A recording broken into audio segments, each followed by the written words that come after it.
The $100 Startup by Chris Guillebeau. Introduction. Imagine this. It's a Monday morning. Michael Hanna, a sales professional with 25 years under his belt, puts on his Nordstrom suit, knots a colorful tie, and heads to his office in downtown Portland. It's a day like any other. Meetings, client pitches, and the endless stream of emails. Then, a message from his boss pops up. "Can you see me later today?" The morning passes uneventfully. More emails, a client lunch, an afternoon espresso. Then he walks into his boss's office. He takes a seat, and he notices his boss isn't making eye contact. And in that moment, Michael says everything started moving in slow motion. He'd heard stories like this from other people, but it was always something that happened to them. Never to him. His boss talks about the downturn in the economy, about the unavoidable need to lose good people. An HR manager appears, as if from nowhere, and hands him a cardboard box. An actual cardboard box. He's walked to his desk to pack up his life. He drives home at 2:30 in the afternoon, his mind a blank slate, trying to figure out how to tell his wife and 2 children that he no longer has a job. Now, this could be the end of the story. A sad tale of corporate life in the 21st century. But it's not. It's the beginning. Because what happened next is the entire reason we're talking today. This story, and hundreds like it, are at the heart of a quiet revolution that has been changing the way we think about work, freedom, and what it truly means to build a life on your own terms. Today, we're diving into a book that isn't just a business guide, it's a manifesto for a new way of living. It's The $100 Startup by Chris Guillebeau. This book has sold hundreds of thousands of copies and has been translated all over the world, not because it offers get-rich-quick schemes, but because it reveals a simple, powerful truth. You don't need an MBA, a mountain of debt, or some revolutionary idea to create a life of independence and purpose. Chris Guillebeau himself is a fascinating character. He's less of a traditional business guru and more of a modern-day adventurer.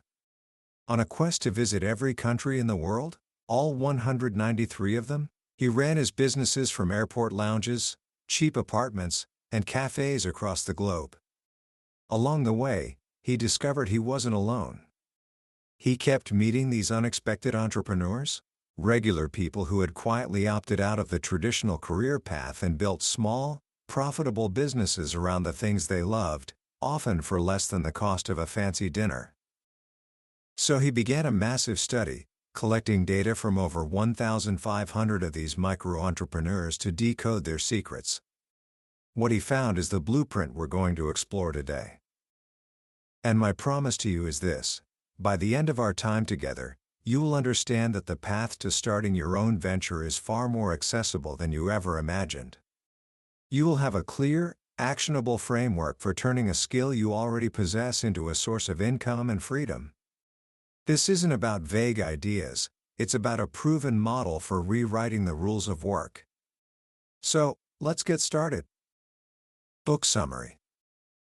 So, what happened to Michael Hanna, the man with the Nordstrom suit and the cardboard box?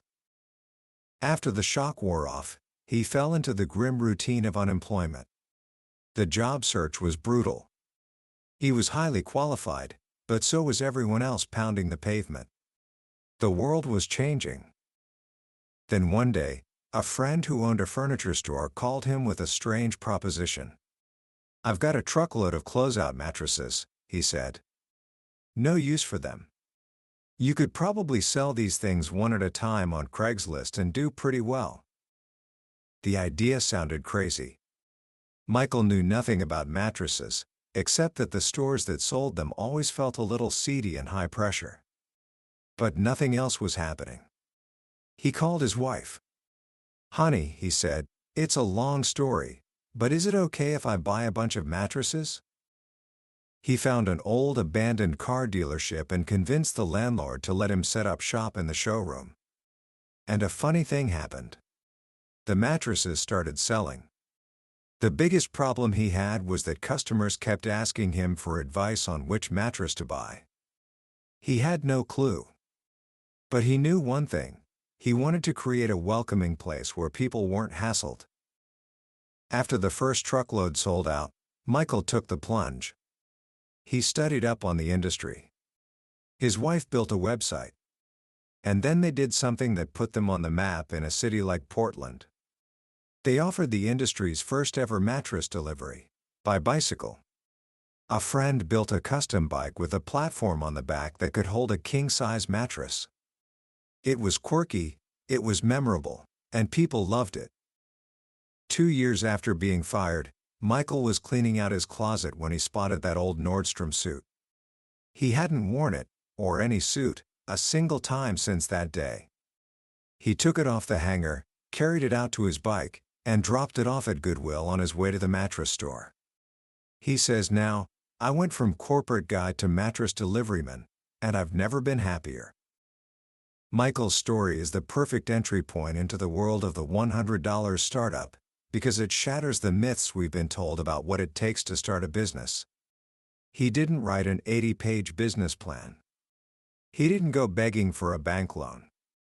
He started with a simple opportunity and less than $1,000. He is what Chris Guillebeau calls an unexpected entrepreneur. And the book reveals that there are thousands of people just like him, all over the world, who are rewriting the rules. They are proof that the old choice, get a safe job or take a huge risk starting a company, is a false one.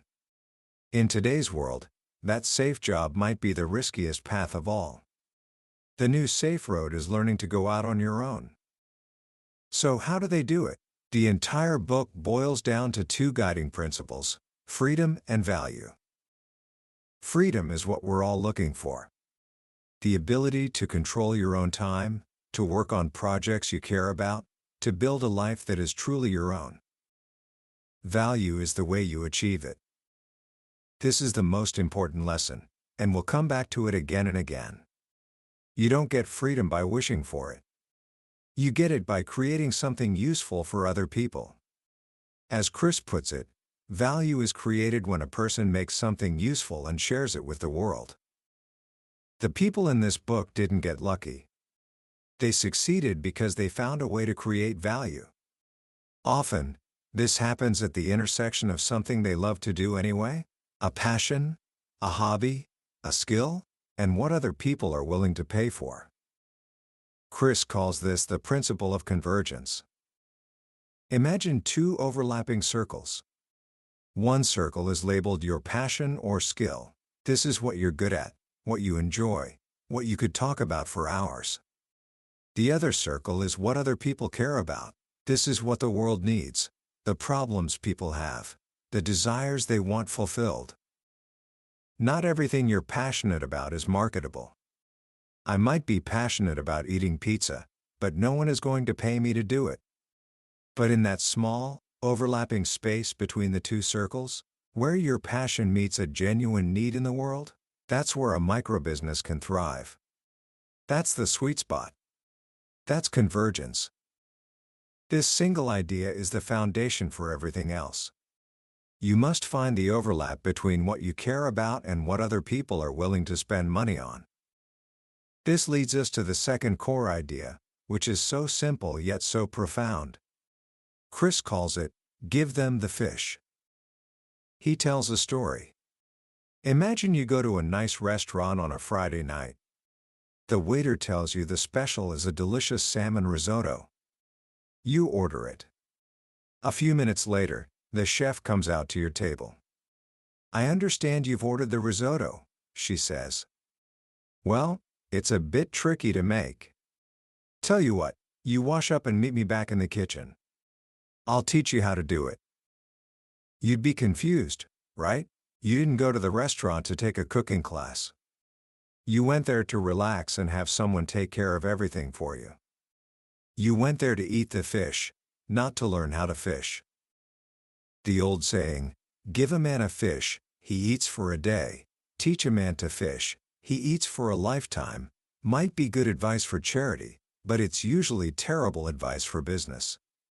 Most customers don't want to learn how to fish. They have their own jobs, their own problems. They just want the fish. They want the solution, the end result, the feeling of relief or happiness that your product or service provides. This is the mistake so many aspiring entrepreneurs make. They get excited about the process, the details, the how-to. They want to bring the customer into the kitchen with them. But the customer just wants dinner. So, what are you really selling? The book is filled with examples of people who understood this instinctively. Take John and Barbara Varian, who run the V6 Ranch in a tiny California town with a population of 18. They could say they sell horseback rides. That's the feature. That's descriptive. But when asked what they sell, Barbara says something much more powerful. We're not selling horse rides. We're offering freedom. Our work helps our guests escape, even if just for a moment in time, and be someone they may have never even considered before. They are selling the benefit, the emotional experience. They are selling the chance to become a cowboy for a weekend. Who wouldn't pay for that? This is the difference between a feature and a benefit. A feature is what your product is. A benefit is what it does for the customer on an emotional level. Jaden Hare of the popular food blog Steamy Kitchen isn't just offering recipes. She's helping families spend quality time together making delicious food. Megan Hunt, who makes custom wedding dresses in Omaha, isn't just selling fabric and thread. She's helping brides feel special and create memories of a perfect day. Purna Dugarala, a man in India who makes over $200,000 a year from a website about Microsoft Excel, isn't selling spreadsheet tutorials. He says his training programs make customers a hero in front of their bosses or colleagues. See the pattern? All of these successful businesses focus on the emotional needs of their customers. They understand that what people really want is more love, more money, more acceptance, more free time. And they want less stress, less hassle, less uncertainty. If your business can give people more of what they want and less of what they don't, you're on the right track. You're giving them the fish. This brings us to one of the most common pieces of advice given to young people. Follow your passion. The book has a very interesting take on this. The title of Chapter 3 is Follow Your Passion, Maybe. The maybe is crucial. Chris argues that passion is a powerful starting point, but it's not enough. A passion only becomes a business when it connects to what other people want, that idea of convergence we talked about. He shares the story of Mignon Fogarty. She was passionate about science and started a podcast called Absolute Science. She put a ton of effort into it, but it just never took off. It wasn't making enough money to be worth the time. So she pivoted. She had another passion, clear writing and grammar. She launched a new podcast called Grammar Girl. It was a massive hit almost from the beginning, spawning books and a whole media network. The difference wasn't the level of her passion. The difference was that she found a passion that solved a bigger, more urgent problem for a much larger audience. The world had a lot of science podcasts, but it desperately needed someone to make grammar fun and accessible. There's another key distinction here. You usually don't get paid for your hobby itself, you get paid for helping other people with that hobby. Take Benny Lewis, the professional language hacker. He travels the world learning languages: Spanish, German, French, Czech, even Thai. He's fluent in over 7 of them. He likes to say he gets paid to learn languages. But that's not quite true. Benny doesn't get paid just to know languages. He gets paid because he created a system called Fluent in 3 months that teaches other people his methods. He shows them how anyone can learn a new language, even if they think they don't have a gift for it. His business is built on usefulness. His passion is the engine, but the value he provides to others is the vehicle. So, the magic formula isn't just passion. The formula is Passion or skill plus usefulness equals success. This is the alchemy of a microbusiness. It's the combination of your personal interest with a real-world problem. Okay, so you found a potential convergence. You have an idea that seems useful. What now? This is where most people get stuck. They think they need to go to business school, write a massive plan, and get a loan. The book argues for the complete opposite. It advocates for a radical bias toward action. Planning is fine, but you can spend a lifetime planning and never actually do anything. In the battle between planning and action, action always wins. Look at the story of Jen Adrian and Omar Nuri. They were two young designers in Ohio, feeling burnt out just a year after graduating. They were looking for a nice map to chart their travel dreams, but they couldn't find one they loved. So, they decided to design their own. The printer had a minimum order of 50 maps, which cost them $500. They only needed one. But they loved the project, so they each chipped in $250. They hung one on their wall, gave a few to friends, and were left with 44 extra maps. On a whim, Omar asked a crazy question. Would anyone want to buy these? They threw up a simple, one-page website with a PayPal button and went to bed.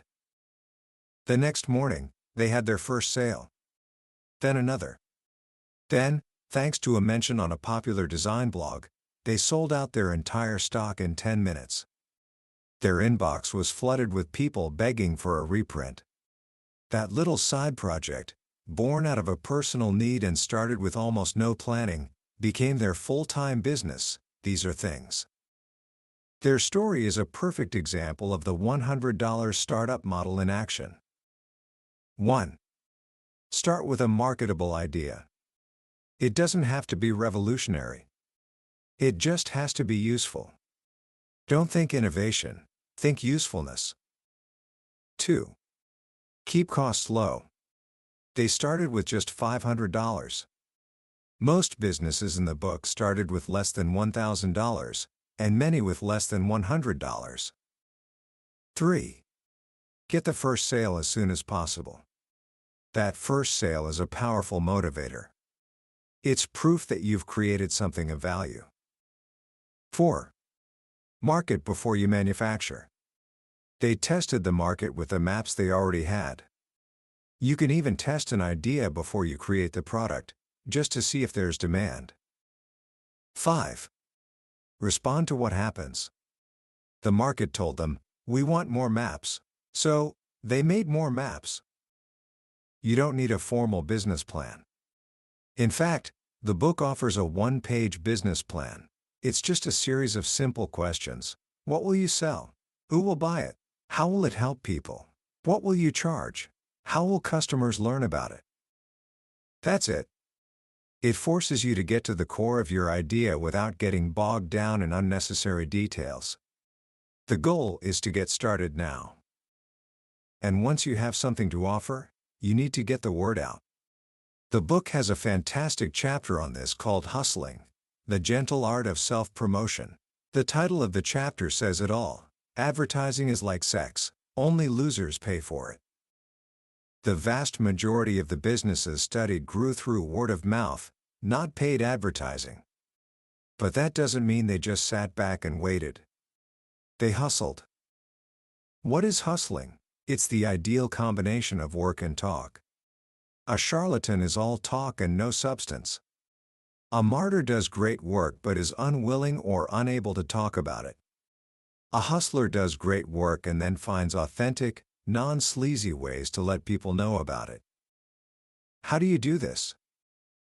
You start with what the book calls strategic giving. This is the idea that the more you help people, without any expectation of immediate return, the more your business will grow. Think of John Moorfield, the unemployed architect in Seattle.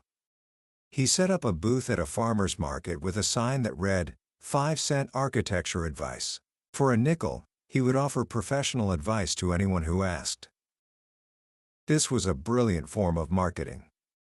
It generated leads for bigger projects, but more importantly, It got him incredible free publicity from CNN, NPR, and the BBC. He was being genuinely helpful, and the world took notice. Or Megan Hunt, the dressmaker. Her marketing plan is to contact influential bloggers and create a custom dress for them, for free. This always brings in a flood of new customers. She also does little things, like upgrading a customer's shipping to overnight for free, or including a handwritten note in her favorite book with an order. She's building relationships, not just making transactions. This brings up a key insight. Hustling is about building relationships. It's a long-term strategy, not a short-term tactic. When you're first starting, make a list of 50 people you know, friends, old colleagues, family. Send each of them a personal note telling them about your new project and asking for their help in spreading the word. You're not selling to them, you're inviting them to be part of your journey. Now, let's talk about money. This is where so many people get tripped up. The book makes two critical points about money. First, as we've said, you don't need much to start. But second, once you start, you must focus on profit. Naomi Dunford, founder of a marketing consultancy called IttyBiz, puts it bluntly, remember that the goal of business is profit. It's not being liked, or having a huge social media presence, or having amazing products that nobody buys. A business without money is a hobby. So how do you make more of it? The book outlines 3 powerful principles for increasing profitability. Principle 1. Price your product based on the benefit it provides, not the cost to produce it. This goes back to the idea of value. How much is that cowboy experience at the V6 ranch worth? A lot more than the cost of feeding a horse. Gary Leff, the travel consultant from Chapter 3, charges a flat fee of $250 to book complex award ticket vacations.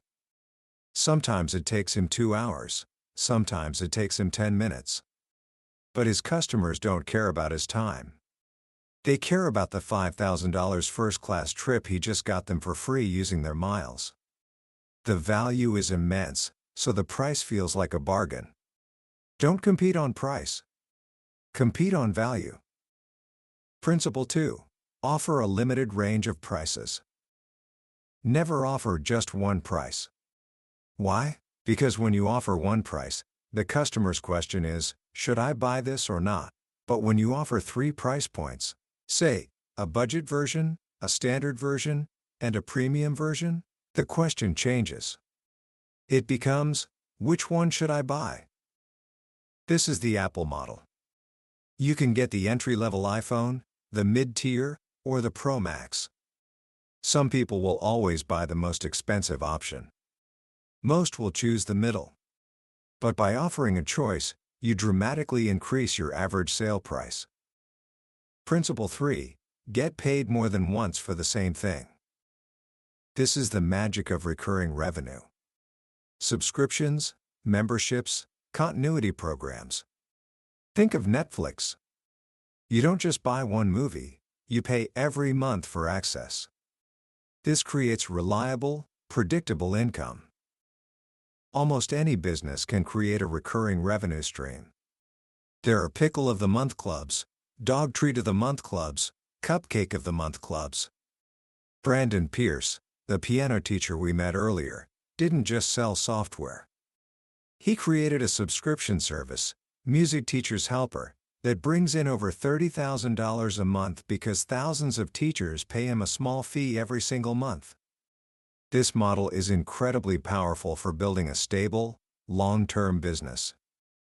As a business grows, every owner faces a choice. Where do we go from here? Do you stay small and nimble, or do you scale up? The book calls this going long, and it makes it clear there's no right answer. Some people, like Sherry Vayard, who runs a software company from an RV while traveling the country, make a deliberate choice to stay small. She saw her father's passion get sapped as his business grew to 50 employees, and she decided that wasn't the life she wanted. She says, "I own my business. The business doesn't own me." Others, like Tom Bin, who runs a successful bag manufacturing company in Seattle with over 20 employees, choose to grow, but on their own terms. He's turned down lucrative deals to have his bags sold in big box retail stores because he wants to control the brand and maintain a direct relationship with his customers. He's chosen to go medium. The point is, you get to decide. You can become as big as you want to be, and no bigger. The goal is to build a business that serves your life, not the other way around. This brings us to the final, and perhaps most important question. The one that stops so many people before they even start. But what if I fail? The book is filled with stories of failure. Launches that flopped. Partnerships that went sour. But the refrain is always the same: I tried something and it didn't work out. So I moved on to something else. Failure is not the end. In this model, where you haven't bet your life savings, failure is just data. It's a learning experience. But the most powerful story about failure comes from John T. Unger, a sculpture artist from Michigan. He says the third best thing that ever happened to him was having the roof of his studio collapse while he was standing on it, shoveling snow. The disaster forced the bank to take a real look at his business, and he ended up getting a loan to buy 2 new buildings. The second best thing that happened to him was losing his last day job during the dot-com crash. It led to him losing everything: his income, his apartment, his girlfriend. But it also forced him to go all in on his art. And the best thing that ever happened to him? A terrifying late-night encounter where a crazed cab driver held a gun to his head for 10 minutes. He escaped, and as he walked out into the cold Michigan night, trembling but alive, he yelled at the sky, "I get it. I'm just so lucky." He says after that, you don't worry about the small things anymore. The fear of failure is real. But what are we really afraid of? Losing money we didn't invest? Being embarrassed? The stories in this book suggest that the real failure is spending your life building someone else's dream. The risk of staying in a job you don't love, of never trying, is far greater than the risk of starting small and seeing what happens. At the end of their interviews, Chris asked these successful entrepreneurs about the moment they knew, the moment they realized their little project was going to work. For Gary Leff, it was when he got his very first check for his travel consulting service. For Kyle Hepp, the photographer, it was sitting in a fancy hotel in Italy and getting an email from a bride in the U.S. willing to pay over $5,000 to fly her in for a wedding. She realized, if one person is willing to do this, there are probably more. These moments aren't about the money. They are moments of validation. They are the proof that you have created value, that you have helped someone, that you are on the right path. And that is the journey the $100 Startup invites us on. It's a journey that starts not with a grand vision, but with a small step. With a single question: how can I be useful to someone else today? You start there. You take action. You learn as you go. And you build, brick by brick, a life of freedom and purpose. Commentary. When you distill the $100 Startup down to its essence, it's not really a book about business. It's a book about empowerment. Its most profound message isn't about profit margins or marketing tactics, it's the radical idea that you already have everything you need to begin. The skills you've picked up over the years, the hobbies you pour your heart into, the little problems you've figured out how to solve for yourself, these aren't just trivial parts of your life. They are the raw materials for your own independence. The book serves as a powerful permission slip. It gives you permission to stop waiting. To stop thinking you need more education, more capital, more experience, or someone else's approval. What I find so compelling is how it reframes our entire concept of risk. We've been raised to believe that the safe path is to get a good education, find a stable job, and climb the corporate ladder. But as we saw with Michael Hanna's story at the very beginning, that stability can vanish in an instant. The book argues that true security doesn't come from a paycheck signed by someone else. It comes from your ability to create value for other people. Once you learn that skill, you're never without options. You're in control of your own economy. That is a fundamentally different and more resilient way to approach your career and your life. The other beautiful lesson here is the deep connection between generosity and success. The most effective marketing strategy outlined in the book isn't about clever ads or slick persuasion. It's strategic giving. It's about being genuinely, relentlessly helpful. When you make your business about helping others, the book shows, you'll never be short of work. This flips the selfish caricature of the entrepreneur on its head. It suggests that the most successful businesses are actually the most generous ones. They win by creating real value and building trust, not by trying to extract as much money as possible. So, how can you start applying these ideas right now, today? Here are a few simple actions. First, take out a piece of paper and make 2 columns. In the first column, write down 3 things you're good at or passionate about. It could be anything: organizing closets, playing guitar, baking sourdough bread, understanding history. In the second column, for each of those things, write down a problem it could solve for someone else. Does your organizational skill help a busy parent feel less stressed? Does your guitar playing help someone celebrate a special occasion? This is the first step toward finding that all-important convergence. Second, try to write a 140-character mission statement for a hypothetical business based on one of those ideas. The formula is simple: we help customers do/achieve primary benefit. For example, I help busy professionals feel proud of their homes by creating simple, beautiful organizational systems. This little exercise forces you to think in terms of benefits, not just features. And finally, do something small to test one of your ideas. You don't need to build a website. Just talk to 3 people who you think might be your target customers. Ask them about the problem you think you can solve. Don't pitch them anything. Just listen. See if the problem is real. This is the beginning of market research. It costs nothing, and it's the first step on the path of action. That was a summary of the $100 Startup by Chris Guillebeau. We've explored the main highways of this incredible book today, but I have to be honest with you. A summary is like looking at a travel brochure. The real adventure begins when you pack your own bags and take the trip yourself.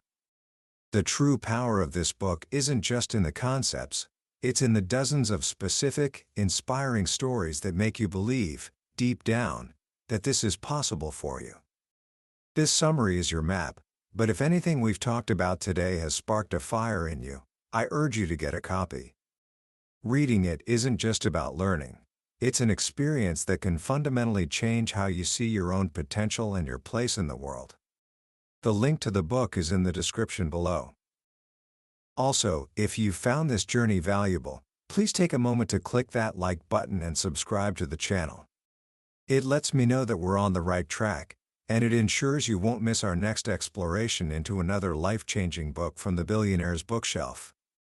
Let's keep growing together.